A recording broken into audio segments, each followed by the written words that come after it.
Now student अब हम लोग देखने जा रहे हैं कि किस तरह से अप्लाई किया जाता है। एक हीट इक्वेशन को हम लोग देखेंगे और उसमें अप्लाई करेंगे बेंडर स्मिथ मेथड, या कह सकते हैं आपके पास स्मिथ मेथड को डिस्कस करते हैं। सो अगेन वर्किंग रूल को किस तरह से हम लोग अचीव करते हैं, या किस तरह से जो step by step solution achieve करते हैं किसी भी एक हीट इक्वेशन का बेंडर स्मिथ मेथड से, इसको डिस्कस करने जा रहे हैं।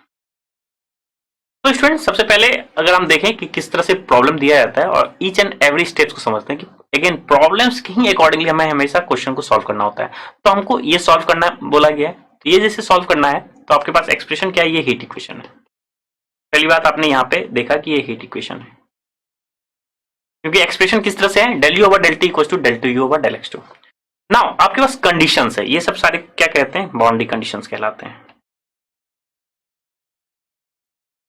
तो ये कंडीशंस है और आपके पास x भी दिखाया गया है कि 0 to 1 में ही है, यानी x की बाउंड्री स्टार्ट है 0 to और एंड का है 1 तक है।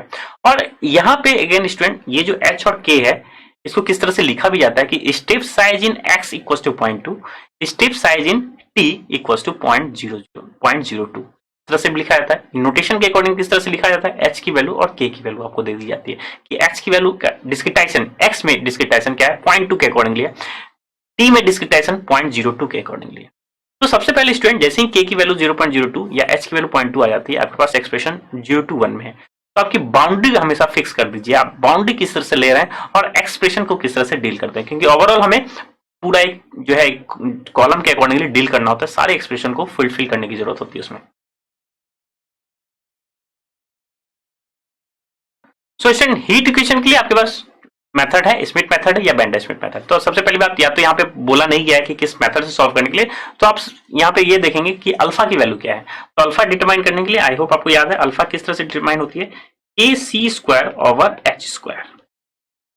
सो के सी स्क्वायर ओवर एच स्क्वायर होती है अल्फा की value.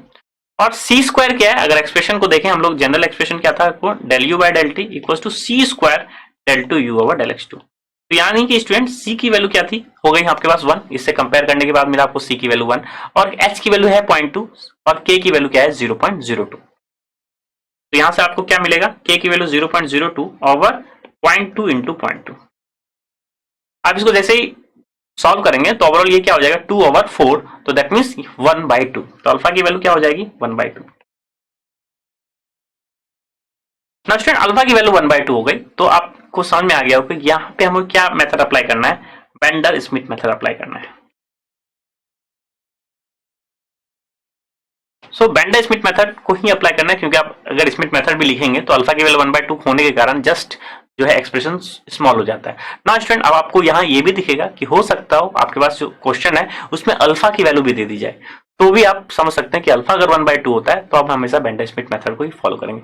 Now student let's say हम जो है टी की वैल्यू कहां तक ले जाएंगे, अगर क्योंकि 0.00202 इसका स्टेप्स है, तो स्टार्टिंग वैल्यू क्या है टी की और एक्स की स्टार्टिंग वैल्यू क्या है और एक्स का एंड वैल्यू और टी की स्टार्टिंग वैल्यू टी की एंड वैल्यू क्या है।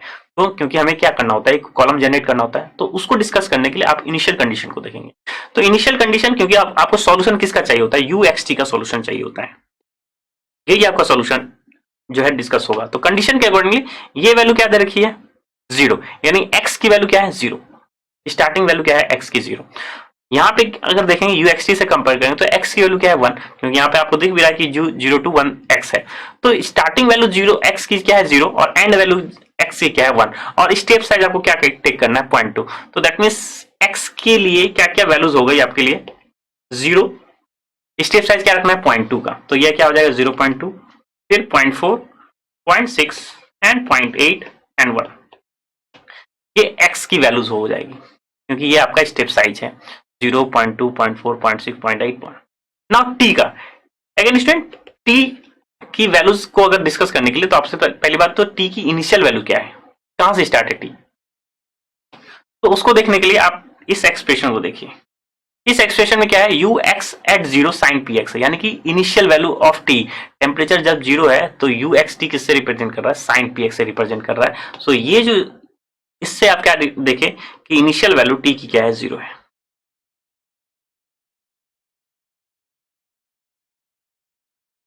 सो आई होप कंडीशन के अकॉर्डिंगली डिस्क्रिटाइजेशन h किस तरह से हो रहा है, t किस तरह से डिस्क्रिटाइज हो रहा है, आई होप आपको ये क्लियर हो गया होगा। तो इनिशियल वैल्यू t की क्या है 0 और स्टेप साइज जान रहे हैं कि t की वैल्यू को किस स्टेप के अकॉर्डिंग डील करना है 0.02। तो ओवरऑल इनिशियल वैल्यू क्या है 0 और क्या ले रहे हैं 0.02, तो यानी कि इसमें 0.02 ऐड करेंगे तो वैल्यूज क्या हो जाएगी 0.02, फिर से ऐड करेंगे 0.04। तो लेट्स से हम 0.1 तक वैल्यू हम निकाल रहे हैं, इसके आगे भी निकाल सकते हैं क्योंकि इसके आगे आप, क्योंकि x में तो आप निकाली, x में आपके पास वन फिक्स है, t में आप क्या कर सकते हैं, क्योंकि आप क्या कर सकते हैं कॉलम को तो आप वैरी कर सकते हैं। लेट्स से हम 0.1 तक t की वैल्यू डिस्कस करेंगे। तो स्टूडेंट अब आपके पास ये पता चल गया कि x की वैल्यू कहां से कहां तक लाई कर रही है, t की वैल्यू कहां से कहां तक लाई कर रहे हैं। तो इसको हम लोग हमेशा क्या करते हैं एक कॉलम के फॉर्म में लिखते हैं या एक मैथ्स के अकॉर्डिंगली लिखने की कोशिश करते हैं।